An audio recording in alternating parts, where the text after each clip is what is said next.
اس کی زبان سے یہ الفاظ نکلنے تھے کہ میں پھر آدمی کی طرح کھڑا ہو گیا۔ میں آنکھیں پھاڑے ادھر ادھر دیکھ رہا تھا، پھر ایک دم سے میں اس کے قدموں میں گر پڑا۔ میں نے اس کا شکریہ ادا کیا۔ خدا کرے کہ تم بہت دن زندہ رہو۔ تم نے میرے ساتھ جو احسان کیا ہے میں اسے زندگی بھر نہیں بھول سکتا اور کبھی اس کی قیمت نہیں چکا سکتا۔ پھر میں نے ان کو اپنا سارا حال سنایا۔ انہوں نے ایک ایک لفظ بڑے غور سے سنا۔ بڑھیا نے کہا، تم خدا کا شکر ادا کرو، پھر سے آدمی بن گئے، ورنہ ساری زندگی یوں ہی گزر جاتی۔ البتہ تم نے یہ کیا کیا تھا کہ اپنے شہر کو چھوڑ کر ایک اجنبی عورت سے شادی کری۔ تب میں نے اسے کہا، اماں جی مجھ سے بہت بڑی غلطی ہو گئی اور خدا نے مجھے اس کی سزا پوری سزا دے دی، اور میری آپ سے درخواست ہے کہ اگر آپ مجھے اپنی لڑکی کے لائق سمجھیں تو میری اس کے ساتھ شادی کر لو۔ بڑھیا نے لڑکی سے پوچھا، بیٹی تم ہی بتاؤ کہ تم کو کیا رشتہ پسند ہے، مجھے تو یہ نوجوان بہت اچھا معلوم ہوتا ہے۔ لڑکی نے کہا، اماں جیسے تمہاری مرضی تھی، مجھے اس میں کوئی عذر نہیں، لیکن ابھی تو ان کو اس چڑیل سے بچانا ہے، کہیں وہ ان کو پھر سے مصیبت میں نہ ڈال دے، اس لیے اس کا کوئی انتظام کرنا چاہیے۔ یہ کہہ کر وہ اندر گئی اور ذرا سی دیر بعد واپس آ کر بولی کہ میں نے اپنی کتابوں میں دیکھا ہے کہ وہ عورت موجود ہے، لیکن ابھی وہ گھر سے باہر ہے۔ اس نے نوکروں پر بھی اثر ڈالا، گویا وہ تمہارے نہ ہونے سے بہت پریشان ہے۔ تم اس وقت اس کے پہنچنے سے پہلے سیدھے گھر جاؤ اور تھوڑا سا پانی اپنے ساتھ لے جاؤ۔ جیسے وہ گھر میں داخل ہو اس پر پانی چھڑک دینا اور کہنا کہ بس تم اور اسے گھوڑی بن جاؤ، وہ فوراً گھوڑی بن جائے گی۔ اس کے بعد تم اس کو خوب چابک سے مارنا، اتنا مارنا کہ اس کے جسم سے خون نکلنے لگے، اور اس طرح روزانہ اس کی پٹائی کرنا۔ اگر تم ایسا نہ کرو گے تو تم مصیبت میں پھنس جاؤ گے۔ میں اپنے گھر پہنچا، ذرا سی دیر میں وہ گھر میں داخل ہوئی۔ میں پہلے سے ہی تیار تھا اور میں نے اس کے اوپر پانی چھڑک دیا اور کہا، چڑیل تو عورت سے گھوڑی بن جا۔ میری زبان سے یہ الفاظ نکلے تھے کہ وہ گھوڑی بن گئی۔ اس کے بعد میرا روز کا یہ پروگرام بن گیا کہ میں پول والے میدان میں روزانہ رات کو آتا ہوں اور اس گھوڑی کی خوب پٹائی کرتا ہوں۔ ہارون رشید نے جب یہ سنا تو کہا، اے نوجوان، اب میری سمجھ میں پوری بات آ گئی، اور کہا، واقعی اس عورت کو ٹھیک سزا مل رہی ہے، لیکن تم اپنی نئی بیوی سے مل کر کوئی ایسی ترکیب کرو کہ تمہیں کوئی نقصان نہ پہنچ سکے اور تمہارا بھی روز روز اس مار پیٹ سے پیچھا چھوٹ جائے۔ اس کے بعد ہارون رشید نے اس آدمی کی طرف دیکھا جو دونوں ہاتھوں سے خیرات دے رہا تھا، اور اس سے پوچھا کہ کل رات میں نے پل کے پاس تمہیں بڑی فیاضی سے خیرات کرتے ہوئے دیکھا، اور مجھے خیال آیا کہ تمہاری زندگی میں کوئی ایسا واقعہ ضرور پیش آیا ہے جس نے تم کو اتنا مخیر کر دیا ہے۔ تم بھی اپنی زندگی کا حال سناؤ۔ اس آدمی نے کہا، امیر المومنین، میری کہانی بھی بڑی عجیب و غریب ہے۔ میرا نام خواجہ حسن ہے۔ میرا دادا اور میرا باپ رسی بٹنے اور بیچنے کا کام کرتے ہیں۔ میں بھی یہی کام کرتا ہوں، لہٰذا مجھے لوگ خواجہ حسن رسن فروش کہتے ہیں۔ کسی نہ کسی طرح سے میں اپنے بچوں کا پیٹ پالتا اور بڑی تنگی سے اپنا گزر بسر کرتا تھا۔ آپ جانتے ہیں کہ رسی کا ایسا کام نہیں کہ لوگ اس میں بڑا روپیہ کما سکیں، لیکن میں ہر حال میں اللہ کا شکر ادا کیا کرتا تھا۔ ایک دن میں اپنی دکان میں بیٹھا اپنی رسیوں کو لپیٹ رہا تھا کہ اتنے میں شہر کے دو بڑے دولت مند لوگ میری دکان میں داخل ہوئے، یہاں تک کہ ایک دوسرے سے بحث کر رہے تھے۔ ان میں سے ایک، جس کا نام سعد تھا، اپنے دوست سعدی سے کہہ رہا تھا کہ میرے دوست، میں تمہاری بات کو کاٹنا نہیں چاہتا، لیکن ابھی یہ سمجھتا ہوں کہ انسان جو کچھ حاصل کرتا ہے وہ تدبیر سے ہی حاصل کرتا ہے، لیکن اگر کسی انسان کے پاس روپیہ پیسہ نہ ہو تو وہ تدبیر بھی کیا کرے، ایسے موقع پر کوئی تدبیر بھی کام نہیں آتی۔ اس لیے بغیر روپیے پیسے کیسے؟ سعدی نے کہا، میرے پیارے دوست، مجھے اس بات کا بہت افسوس ہے کہ میں تمہاری بات نہیں مان سکتا۔ اس کی وجہ یہ ہے کہ میں تقدیر کا قائل ہوں۔ میں اتنا جانتا ہوں کہ ہر آدمی اپنی تقدیر کے آگے بے بس ہوتا ہے۔ تقدیر انسان کو بادشاہ سے فقیر اور فقیر کو بادشاہ بنا دیتی ہے۔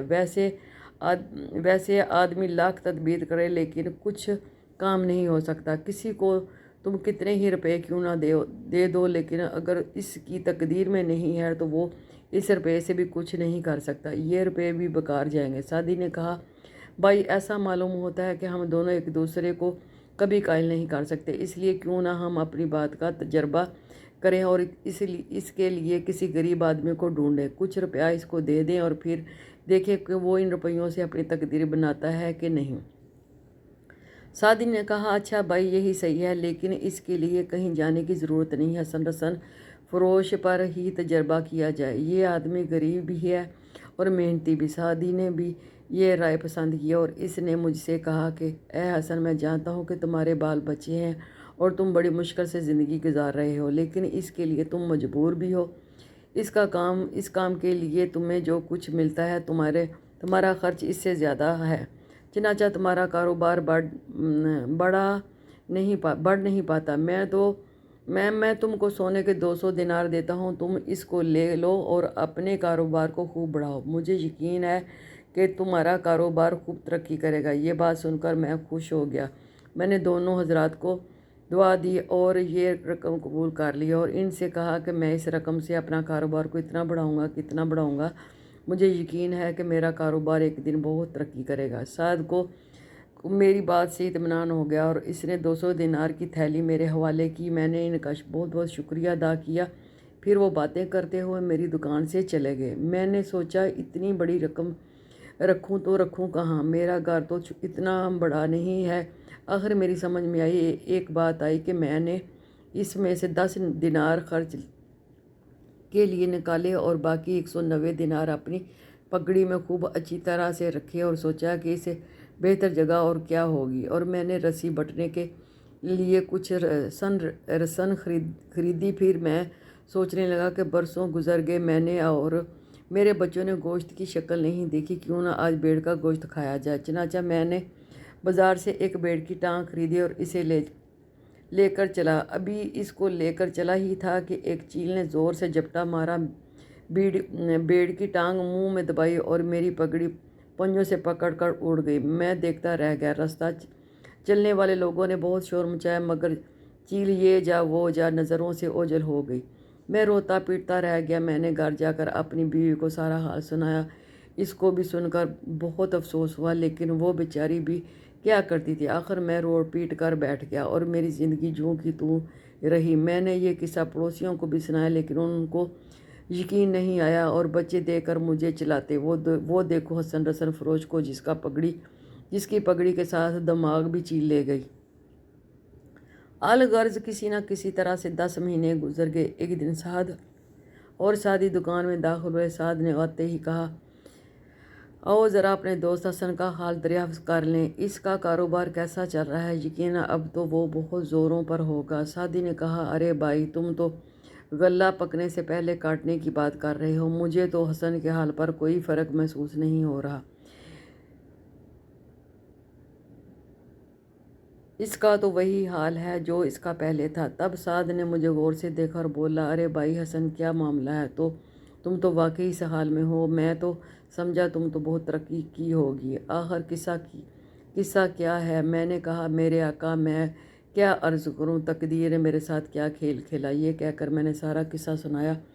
मैं ये किस्सा जब बयान कर रहा था, मैंने देखा सादी चुपचाप मुस्कुरा रहा है। साद ने कहा, भाई बात यह है कि मुझे तुम्हारी बात पर यकीन नहीं आता। भला कहीं चील भी इस तरह रुपये लेकर उड़ सकती है? मुझे तो मालूम होता है कि तुमने ये दिनार ऐशो इशरत में ख़त्म कर दिए। खैर, मैं अपनी बात से मायूस नहीं हूँ। मैं तुमको फिर 200 दिनार देकर एक मौका और देता हूँ, क्योंकि एक बार का तजर्बा नहीं होता। ये कहकर इसने मुझे फिर 200 सोने के दिनार दे दिए और बोला, देखो अब इसे पगड़ी में मत रखना। मैंने इसका बहुत शुक्रिया अदा किया और वो बातें करते हुए दुकान से बाहर निकल गए। इस बार मैंने सोचा कि मैं ये राज किसी को नहीं बताऊंगा। वैसे भी लोग क्या कम मेरा मजाक उड़ाते हैं। जैसे ही मेरे बीवी बच्चे शाम को घर से बाहर गए, मैंने ये थैली एक मटकी में छुपा दी जिसमें भूस भरा हुआ था।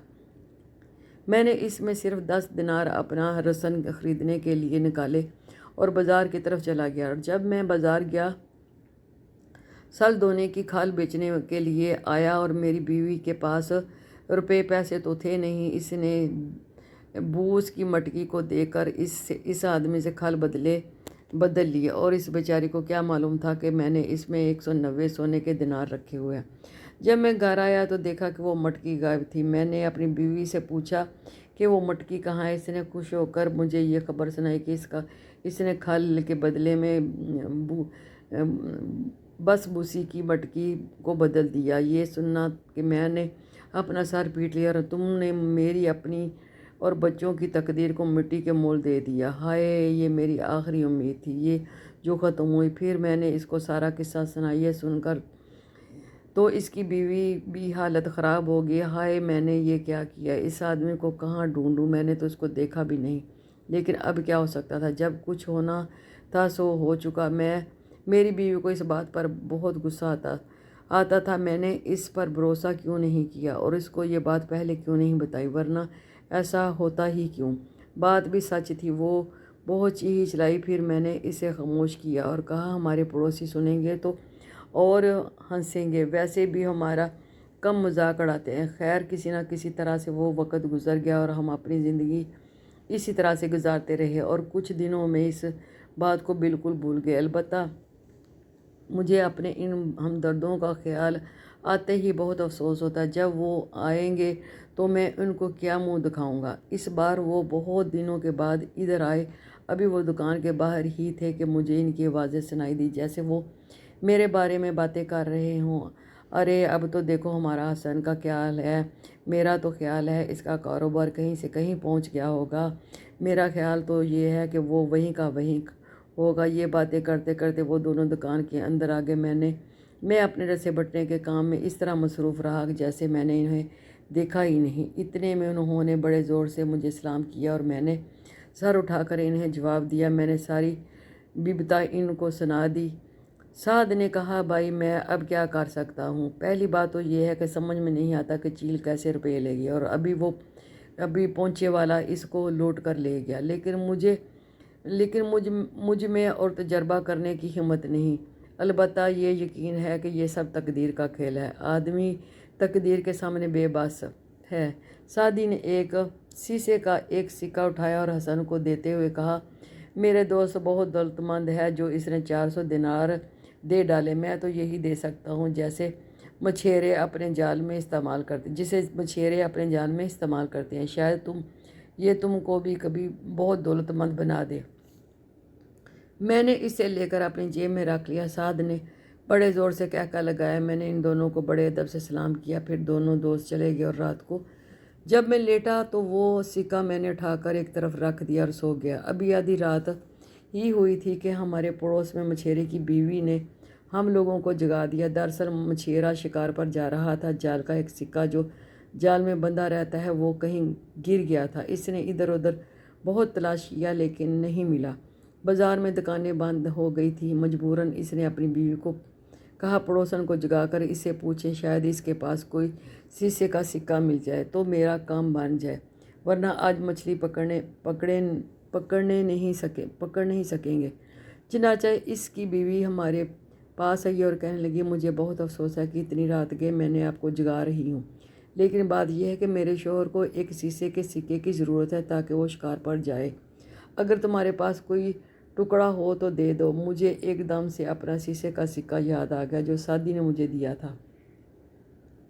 मैंने सोचा पड़ोसी की मदद के लिए बेहतरीन मौका है। मैंने वो शीशे का सिक्का उठाकर इसे दे दिया।